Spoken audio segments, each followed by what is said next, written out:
Ipo hivi kwamba wagonjwa wengi wa kisukari huwa wanapoteza virutubisho vingi, kwa maana madini na vitamini, kwa njia ya mkojo, kwamba wanapokojoa sana vile virutubisho muhimu mwilini vinakuwa vinapotea kwa namna hiyo, na hii inaenda ikapelekea madhara makubwa kama changamoto za figo, changamoto ya ini, na katika mfumo wa mmeng'enyaji wa chakula vinakuwa haviko sahihi.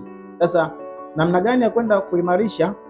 Kitu cha kwanza ni lazima uweze kupata supplement ambazo zina uwezo mkubwa wa kwenda kufufua zile seli zinazopatikana ndani ya kongosho na kwenda kuimarisha seli za figo, ini, na namna gani ya umeng'enyaji wa chakula kuwa active. Sasa usikimbilie zaidi matibabu ama dawa zisizokuwa na ubora wa kwenda kuimarisha seli katika figo pamoja na ini na uwezo wa kukusanya virutubisho kupitia umeng'enyaji wa chakula, na kukimbilia dawa ambazo zenye kemikali ama kutumia dawa ambazo hazijathibitishwa kitaalamu kwa ajili ya afya ya kongosho pamoja figo na ini. Sasa nimekuandalia product ambazo ni nzuri sana na muhimu. Hizi za supplement kazi yake kubwa ni kwenda kufufua ama kwenda kuimarisha zile seli za kongosho ambazo zinaweza zikadisturb figo, umeng'enyaji wa chakula na ini lako. Sasa unaweza ukachukua namba yangu ya simu hapo chini